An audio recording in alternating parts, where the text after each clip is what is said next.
Right. So let's start with that. How do you even start then? You have a blank slate. You're in Iraq, early days, not years and years and years of intelligence gathering, information gathering. How and where do you even start? Well, the first thing you start with is your original training. You're always told, trust the training you receive. As I use the Army techniques, I realized, okay, I've done these correctly. They're not going to work.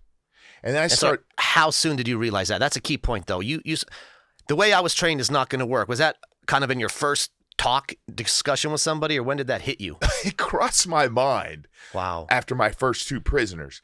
Wow. After, I'm going to say 8 prisoners. So I'm 3 days into this, and I'm testing everything I knew to do. And it wasn't like I was getting close. This was not going to work. Wow. And for me, it was, I don't know a solution, but let's quit getting stuck on the idea that maybe I just need to tweak the techniques. I had to think of something completely different, completely out of the box. Wow. Without going into detail, what was some of the techniques you tried that you knew immediately wasn't going to work? The basic interrogation techniques. The idea is that you're going to sit in front of this prisoner, and with conviction and authority, you're going to make them think you know everything about them, and that under no circumstances are they going to talk their way out of this. And your idea, David, is you want to take away all hope. But what I realized is that plausible deniability was hope. And then I started to realize, wait a second, that hope is actually the only way I can get them to talk. So let's touch on that then.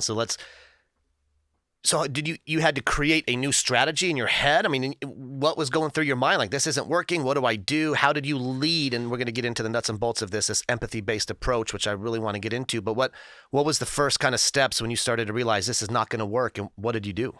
So David, the first was, I just have to figure out, how do I keep them talking?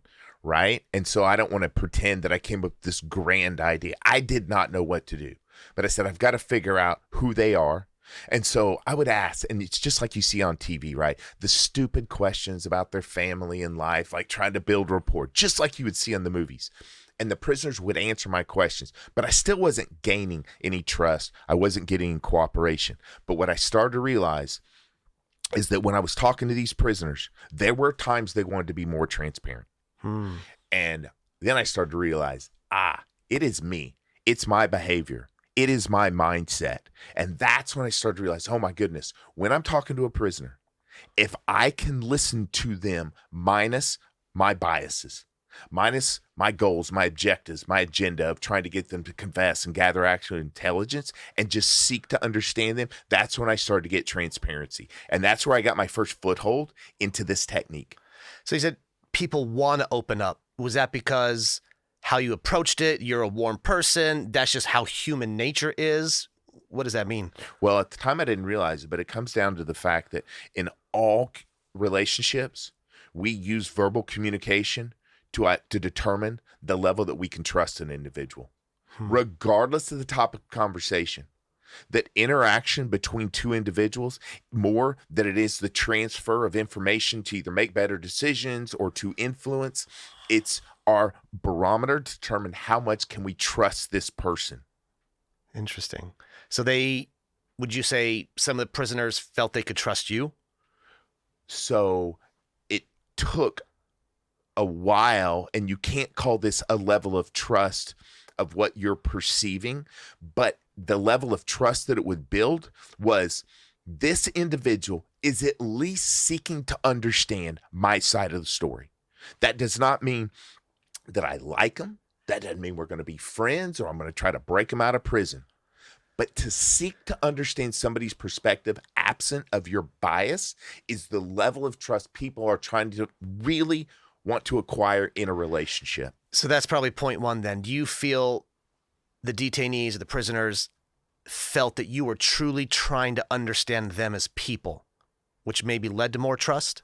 So I wouldn't describe it as understand them as a person, understand the circumstances to which they're in this situation at this moment in time. I mean, if you think about it, a prisoner doesn't need me to understand their life. They need me to understand what's going on right now. I mean, they're people, right? They're right. in prison. Right. They've got a problem. They don't need me to understand what's going on with their aunt. No, like, I need you to understand me right now. So then keep walking me through this then. Let's go down this path of the story of catching Saddam. How did it even go down? You started catching on these raids, and